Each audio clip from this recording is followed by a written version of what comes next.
Very good afternoon students. आज जो हम टॉपिक पढ़ रहे हैं वो है share capital.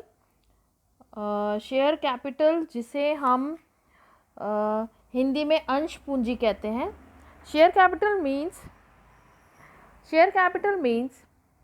The capital of the company expressed in terms of rupees divided into shares of fixed amount। पूंजी जो है कैपिटल वो पूंजी होती है जिसे हम अंशों के विक्रय करके प्राप्त करते हैं। जो शेयर कैपिटल है वो कैपिटल है कंपनी की, जो कि मॉनेटरी टर्म्स में उसको हम डिवाइड करते हैं रुपीज़ में। जो रुपीज़ होते हैं उसको हम डिवाइड करते हैं शेयर्स में ऑफ अ फिक्स्ड अमाउंट। ठीक है। अब जो शेयर कैपिटल है उसके हम डिफरेंट मैनर्स में हम उसको पढ़ेंगे, उसके डिफरेंट टाइप्स क्या होते हैं, डिफरेंट नाम क्या होते हैं। सबसे पहले authorise share capital. Authorise share capital को हम रजिस्टर्ड भी बोलते हैं और नॉमिनल कैपिटल भी बोलते हैं। हिंदी में इसको बोलते हैं अधिकृत या पंजीकृत अथवा अंकित पूंजी। ठीक है। तो ऑथोराइज शेयर कैपिटल क्या होती है? जिससे कंपनी ने अपने आप को, मैंने आपको मेमोरेंडम ऑफ एसोसिएशन पढ़ाया था जहाँ पर हमने कहा था कि कंपनी कैपिटल क्लॉज में अपनी कितनी पूंजी से उसने अपने आप को रजिस्टर करवाया है उसे हम बोलते हैं ऑथोराइज कैपिटल। तो अधिकतम राशि वो वहाँ पर मेंशन होती है। मान लीजिए हम अगर ये कहते हैं कि ये कंपनी 200 करोड़ की है, दैट मीन्स उसने अब कितना ऑथोराइज कैपिटल उसकी कितनी है? 200 करोड़। अब ऑथोराइज कैपिटल को कंपनी इंक्रीज भी कर सकती है और चाहे तो उसको डिक्रीज भी कर सकती है। नेक्स्ट है निर्गमित पूंजी, जिसे हम बोलते हैं सब्सक्राइब्ड कैपिटल। इशूड कैपिटल या नेक्स्ट है इशूड कैपिटल और सब्सक्राइब्ड कैपिटल। इशूड कैपिटल क्या होती है? इशूड कैपिटल जो होती है वो कैपिटल होती है जो कि हम समय समय पर सब्सक्रिप्शन के लिए इशू करते हैं। मान लीजिए अभी कंपनी को 200 करोड़ की कंपनी है और कंपनी ने अभी 50 करोड़ ही उसको रुपयों की ज़रूरत है, तो वो उनको 50 करोड़ को शेयर्स में कन्वर्ट करके इशू करती है। तो that is called issued capital, जिसको हम हिंदी में बोलते हैं निर्गमित पूंजी। थर्ड आता है सब्सक्राइब्ड कैपिटल। सब्सक्राइब्ड कैपिटल को हम बोलते हैं अभिदत्त पूंजी। अब जो सब्सक्राइब्ड कैपिटल है means such part of capital which is for a time being subscribed by the member of the company. It is a part of issued capital which has been subscribed और taken up by the subscription and allotted by the company, and this capital cannot exceed the issued amount। अब जो 50 करोड़ हमने के जो shares issue करें उसमें से लोगों ने कितने परचेज करें, ठीक है, तो उसको हम बोलते हैं सब्सक्राइब कैपिटल। कभी भी सब्सक्राइब कैपिटल इशूड कैपिटल से ज़्यादा नहीं हो सकती है। नेक्स्ट है कॉल्ड अप कैपिटल। अब कॉल्ड अप कैपिटल का मतलब होता है कि वो पार्ट जो कि हमने कॉल करा है फॉर पेमेंट अपने जो सब्सक्राइबर्स हैं उनसे, तो उसको बोलते हैं कॉल्ड अप कैपिटल। हिंदी में इसको बोलते हैं याचित या आहूत पूंजी। फिर है प्रदत्त पूंजी, जिसको हम बोलते हैं paid up capital. Paid up capital हमने मान लीजिए एक शेयर के ऊपर 10 रुपये मांगे या 100 रुपये मांगे, ठीक है, तो उसके ऊपर 100 रुपये का एक शेयर था, तो अभी हमने उसके ऊपर कितना पैसा मांग लिया? मान लीजिए हमने 60 रुपीज़ उस पर मांग लिए, तो दैट इज़ कॉल्ड अप। और उसके ऊपर पेड अप कैपिटल कितना है कि कुछ कॉल सिनेरियोज भी हो सकते हैं, तो वो उसमें से डिडक्ट हो जाते हैं कि लोगों ने कितना उसके ऊपर हमें कंपनी को पेमेंट कर दिया है जितना हमने उनसे मांगा था, कॉल किया था। अनकॉल्ड कैपिटल, जिसे हम बोलते हैं अयाचित पूंजी। अनकॉल्ड कैपिटल के अंदर वो अमाउंट होता है जो कंपनी ने अभी नहीं मांगा। मान लीजिए 60 मांग लिया तो 40 इज अनकॉल्ड कैपिटल।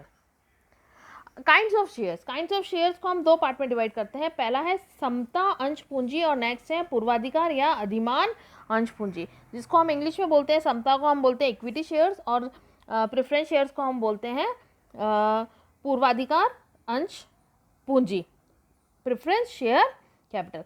आप सभी लोग जानते हैं, आप सभी बच्चे अकाउंट्स के स्टूडेंट्स हैं, आप सभी को पता है, आप कॉर्पोरेट अकाउंटिंग पढ़ते हैं, आप सभी को पता है कि शेयर कैपिटल जो है वो दो तरीके की होती है। पहला है इक्विटी शेयर कैपिटल।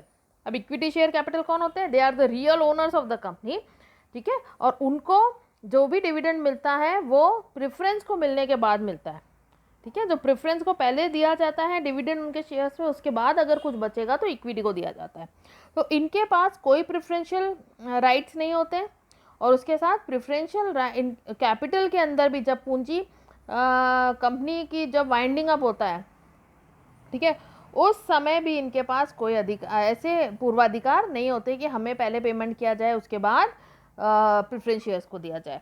अब जो है ये दो तरीके के होते हैं, मताधिकार सहित with voting rights and with differential rights. फिर नेक्स्ट आता है प्रेफरेंस शेयर्स। प्रेफरेंस शेयर्स क्या होते हैं? प्रेफरेंस शेयर्स वो शेयर्स होते हैं जिनको नाम से हमें सुनाई दे, जिनको पूर्वाधिकार है, जिनको लाभांश प्राप्ति का पूर्वाधिकार होता है, डिविडेंड प्राप्ति का होता है, और कंपनी के समापन की दशा में भी पूंजी की वापसी का पूर्वाधिकार भी उन्हें होता है। अब हम पढ़ते हैं next alteration of capital call. Alteration की अगर हम बात करें तो इसको हम हिंदी में बोलते हैं अंश पूंजी के अंदर हम क्या कर रहे हैं? परिवर्तन। अंश पूंजी में अगर हम परिवर्तन कर रहे हैं तो हमें ये देखना है कि अंश पूंजी जो है अधिकृत पूंजी में जितना उचित समझे उतनी वृद्धि करके हम क्या कर सकते हैं? ऑथराइज्ड कैपिटल के अंदर इंक्रीज कर सकते हैं उसको जितना चाहे वह, या उसको सेकंड आता है हमारा इसके अंदर अपनी जो बाय कंसोलिडेटिंग और डिवाइडिंग ऑल और any of its share capital into shares of larger amount than its existing shares, या फिर जो एग्जिस्टिंग शेयर्स हैं हमारे उसको हम लार्जर अमाउंट में बदल दें, ठीक है, और उसको हम क्या कर रहे हैं? लार्जर अमाउंट ऑफ शेयर्स के अंदर बदल रहे हैं, या बाय कन्वर्टिंग ऑल और द फुली पेड अप को हम स्टॉक में कन्वर्ट कर रहे हैं, या रिकन्वर्ट कर रहे हैं स्टॉक को into fully paid up shares of any denomination, या फिर बाय सब dividing the shares or any of them into shares of a smaller amount than of is a fixed in memorandum, and by cancelling shares which has not been taken or agreed up by any of the person। तो ये सारे क्या होते हैं? परिवर्तन होते हैं। अब इसका एक प्रोसीजर है, तो प्रोसीजर फर्स्ट पॉइंट आता है ऑथोराइज बाय आर्टिकल। अगर आपका आर्टिकल ऐसा कहता है तभी आप कर सकते हो, नहीं तो परिवर्तन नहीं कर सकते हो। ऑर्डिनरी रिजोल्यूशन जिसको हम बोलते हैं हिंदी के अंदर कि आपको साधारण संकल्प पारित करना जरूरी है। नेक्स्ट है कुछ समेकनों एवं विभाजनों, कंसोलिडेशन एंड डिविजन, जिसको हम बोलते हैं certain consolidation and division to be approved by tribunal. Government से परमिशन लेनी पड़ती है तभी आप कर सकते हो, ट्रिब्यूनल से या सेंट्रल गवर्नमेंट से। Notice along with memorandum to registrar कि the company shall file the notice of alteration in the capital clause जो है मेमोरेंडम का, उसके अंदर अल्ट्रेशन करेंगे within 30 days of this alteration, और इसकी हमें कॉपी भेजनी पड़ेगी रजिस्ट्रार को।